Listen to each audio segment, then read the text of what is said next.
नमस्कार मंडळी. आज आपण ध्यान म्हणजे काय, ध्यानाचे फायदे काय, ध्यान का करावे हे जाणून घेणार आहोत. चला तर मग सुरू करूया. ध्यान म्हणजे सतत बडबड करणाऱ्या अस्वस्थ मनाला शांत करणे. त्यासाठी आपण श्वासापासून सुरुवात करतो. ध्यानाची पद्धत अगदी सोपी आहे. डोळे बंद करा व आपल्या नैसर्गिक श्वासाबरोबर राहा. ध्यान मनातील अस्वस्थ कंपने शांत करते. त्यामुळे त्यातून आत्मशक्ती ऊर्जा जपली जाते, जी चांगले आरोग्य, मन शांती व जीवनाच्या विवेक ज्ञानाकडे नेते. आध्यात्मिक स्वास्थ्य हे मूळ आहे आणि शारीरिक आरोग्य हे फळ आहे. ध्यान हे आपल्या स्वतःच्या प्रयत्नांनी आपल्या जीवनाला दिलेले सर्वात मोठे बक्षीस आहे. आता आपण ध्यानाचे फायदे काय हे बघूया. पहिला, ताबडतोब बरे होणे. सर्व शारीरिक पीडा या मानसिक काळजीमुळे होतात. सर्व मानसिक काळजी बौद्धिक अपरिपक्वपणामुळे निर्माण होतात. बौद्धिक परिपक्वता ही आध्यात्मिक ऊर्जा कमी पडल्याने आणि आध्यात्मिक विवेकज्ञान कमी असल्याकारणाने येते. ध्यान करून आपल्याला भरपूर आध्यात्मिक ऊर्जा व आध्यात्मिक विवेकज्ञान मिळते. तेव्हा बुद्धिमत्ता पूर्ण विकसित होते. लवकरच सर्व मानसिक चिंता संपतात. परिणामस्वरूप सर्व शारीरिक आजार नाहीसे होतात. सर्व आजार बरे करण्याचा ध्यान हाच एक मार्ग आहे. दुसरा, स्मरणशक्ती वाढते.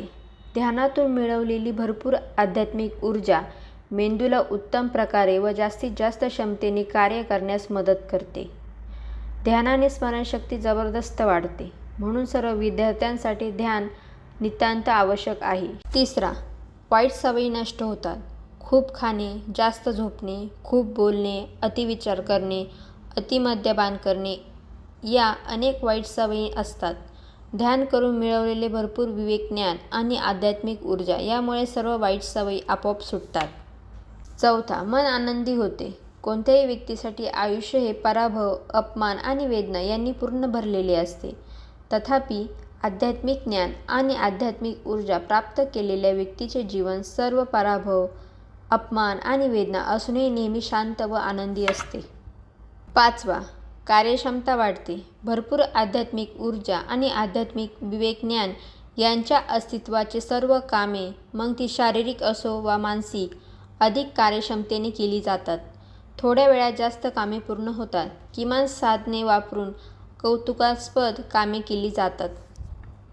सहावा, झोपेचे तास कमी होतात.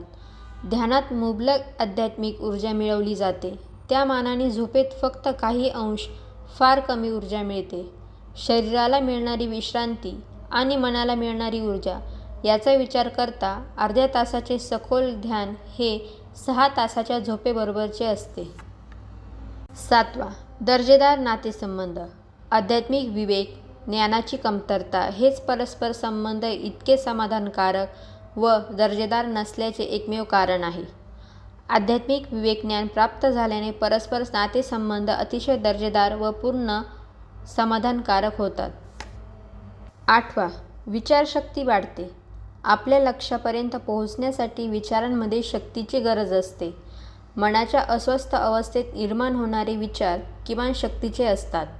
त्यामुळे ते आपल्याला लक्ष्यापर्यंत पोहोचवत नाहीत. तथापि मन शांत असल्या स्थितीत विचार मोठी शक्ती मिळवतात आणि सर्व इच्छा नाट्यपूर्ण रीतीने प्रत्यक्षात येतात. आता आपण बघूया ध्यान का करावे, ध्यानामध्ये काय ताकद आहे, सामूहिक ध्यान साधनेचे महत्त्व काय आहे. जेव्हा 100 लोक एकत्रितपणे साधना करतात तेव्हा त्यांच्या लहरी जवळजवळ 5 किलोमीटरपर्यंत पसरतात आणि नकारात्मकता नष्ट करून सकारात्मकता निर्माण करतात. पृथ्वीवरील केवळ 4% लोकच ध्यान करतात. त्याचा फायदा उर्वरित 96% लोकांना होतो. आपण सुद्धा जर 90 दिवस सलग ध्यान केले तर आपल्या कुटुंबातील इतर व्यक्तींवरील सकारात्मक परिणाम आपल्यास दिसून येतील. जर पृथ्वीवरील केवळ 10% लोक ध्यान करतील तर पृथ्वीवरील सर्व समस्या नष्ट करण्याची ताकद ध्यानामध्ये आहे. आपण आपली भौतिक तसेच आध्यात्मिक प्रगती ध्यानामुळे कमी श्रमात साधू शकतो. गरज आहे ती फक्त ध्यानातून स्वतःचा शोध घेण्याची आणि तुम्ही तो ध्यानातून ज्ञानाचा शोध घ्याल, फक्त रोज किमान अर्धा तास ध्यान करून. माहिती आवडल्यास चॅनलला लाईक, शेअर, सबस्क्राईब नक्की करा. धन्यवाद.